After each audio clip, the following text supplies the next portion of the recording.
나무는 온 세상에 소망을 주신 예수님의 십자가가 되었죠. 이 외에도 성경에는 많은 나무들이 등장합니다. 하나님께서 모세를 만난 사막에서의 가시떨기 나무, 솔로몬의 성전의 재료가 된 백향목 나무, 예수님의 비유에도 등장하는 가시나무, 나다나엘을 보았다고 말한 무화과 나무, 그리고 선지자 엘리야가 도망가서 피했던 로뎀 나무가 있습니다.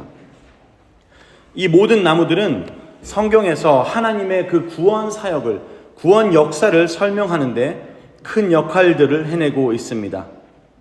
오늘은 부활절을 기억하고 기념하는 설교이니 예수님을 상징하는 나무들을 몇 가지 성경에서 살펴보고 예수님의 부활의 의미를 살펴보겠습니다.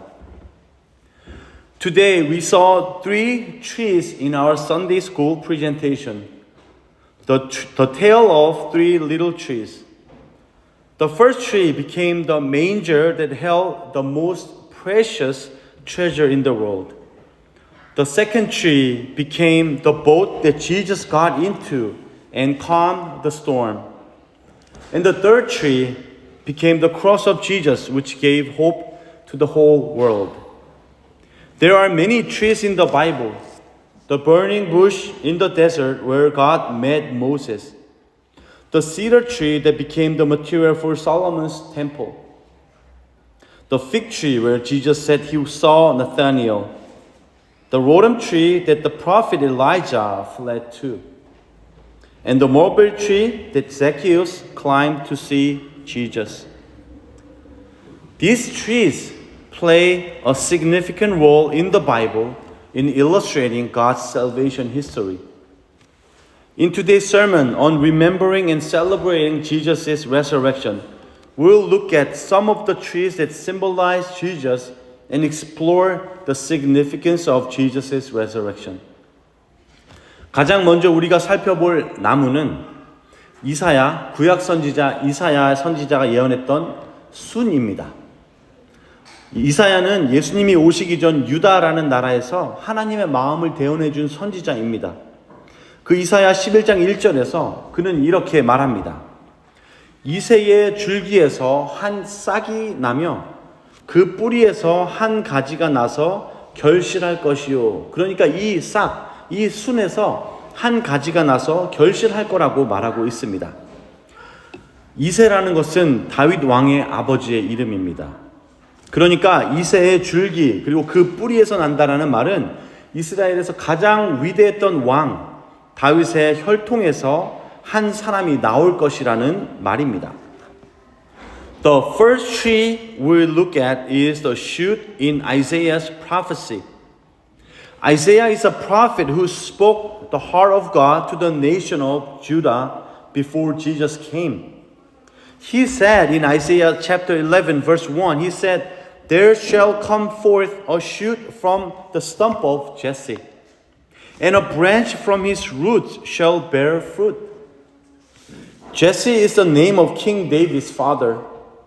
From the stump of Jesse and from his roots means that a person will come from the lineage of David, the greatest king of Israel. 다윗 왕의 뒤를 잇는다는 것은 이스라엘에게 다시 한번 그 큰 영광을 돌려줄 것이라는 의미이고 다윗처럼 다시 한번 하나님이 기뻐하시는 왕이 되어 그 백성을 하나님께로 돌아가게 한다는 뜻입니다. 그 사람을 성경에서는 메시아라고 부릅니다. 그 메시아가 올 때에 이 이스라엘이라는 나무는 열매를 맺게 된다는 말입니다. 나무가 맺어야 할 마땅한 열매, 굳은 날씨와 외부 환경으로 열매를 맺지 못하는 그 나무에 이제는 열매를 맺어줄 싹과 가지가 바로 메시아가 된다는 것입니다. 이제 그 메시아가 오신다면 그 백성은, 그러니까 저와 여러분은 하나님이 원래 의도하신 대로의 풍성한 삶을 누릴 수 있게 된다는 겁니다. 그리고 실제로 예수님께서는 이 땅에 오셔서 자신이 바로 이 메시아이심을 분명히 하셨습니다. 베드로가 이런 고백을 하죠. 주는 그리스도시요 살아계신 하나님의 아들입니다. 그리고 예수님은 그 고백 위에 교회를 세울 것이라고 말씀하시며 자신이 구약에서 예언된 바로 그 메시아라고 확증하셨습니다. Following the footsteps of King David means that Israel will once again be given great territory. And like King David, he will once again be a king, pleasing to God's heart and bringing his people back to God. That person in the Bible is called the Messiah, the Savior. When that Messiah comes, Isaiah says it will be fruitful. The Messiah is a shoot and branch that will bring fruit to the tree. The fruit that tree is supposed to bear. The fruit that the external circumstances are preventing the tree from bearing. When that Messiah comes in history, his people will be able to live the abundant life and prosperous life that God originally intended. Jesus came to earth and made it clear that he was this Messiah. In response to Peter's word, "You are the Christ, the Son of the living God." 두 번째 나무는 오늘 연극에서도 보신 바로 십자가입니다. 이사야서에서 그렇게 예언된 메시아는 이스라엘 사람들이 기대했던 똑같은 방식으로 오지는 않았습니다. 그들은 이런 기대를 했을 것입니다. 다윗 왕처럼 위대한 영토를 줄 것이고 전쟁에서 승리할 것이고 이방과의 싸움에서 이기고 이스라엘의 전성기를 다시 가져올 것이라는 기대가 있었을지도 모릅니다. 그랬기에 예수님 당시에 많은 사람들은 예수님이 권위 있게 말씀하셨을 때에, 눈먼 자를 눈뜨게 하셨을 때에, 수천 명을 배불리 먹이셨을 때에 그에게 열광하고 박수를 돌려보냈던 것입니다. 그리고 그 열광은 지난주 종료주일에 살펴본 것처럼 왕으로서 입성하시는 듯한 예수님께 바치는 수많은 함성과 그 온성이 소동할 때 절정에 달하는 듯 보였습니다. The second tree is the cross, which we also saw in today's play. The Messiah prophesied in the book of Isaiah did not come in the way the Israelites expected. There may have been expectation that the Messiah would give them vast territory like King David, that he would win battles, that he would fight against the enemies, and that he would bring back Israel's glorious days. Therefore, many people in Jesus' day were enthusiastic about him when he taught him with authority, when he opened the eyes of the blind, and when he fed the 5,000. And that enthusiasm seemed to culminate in many shouts and commotion dedicated to his entrance as king, as we saw last week on Palm Sunday.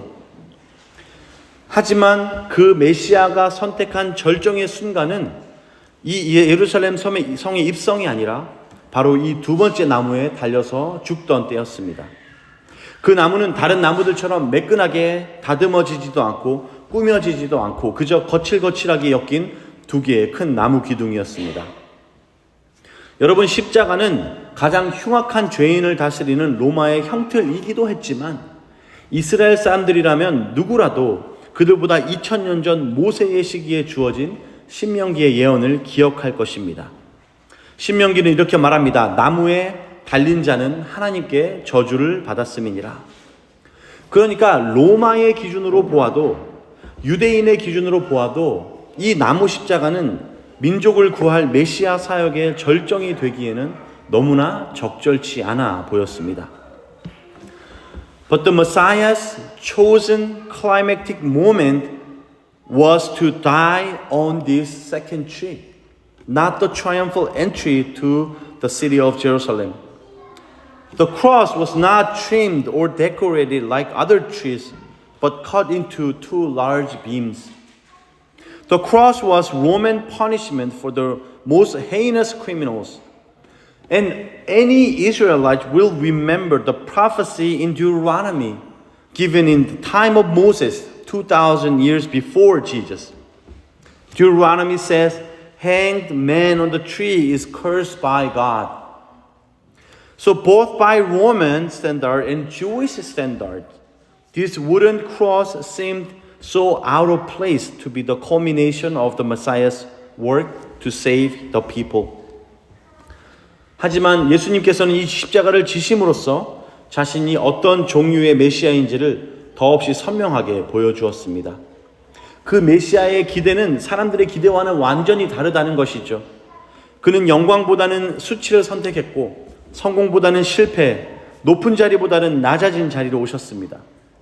사람들이 생각했던 영토와 자유를 얻는 것보다 예수님께 시급했던 문제는 인간들이 자기 죄로 인해서 악한 영에 포로되었던 것이 더 시급한 문제였기 때문에 예수님은 우리의 죄를 지심으로써 우리의 죄의 문제를 해결하셨습니다. 성경은 죄의 값은 사망이라고 선언합니다. 그런데 하나님은 우리가 그 값을 치르기를 원치 않으셨던 것입니다. 그래서 아들을 대신 보내셔서 그 죄의 값인 죽음을 치르게 하신 것입니다. 그 죽음의 수단으로 바로 이 두 번째 나무 십자가가 선택된 것입니다. But by dying on the cross, Jesus showed us more clearly than ever what kind of Messiah he was. That Messiah was not what people expected. He came in shame rather than glory.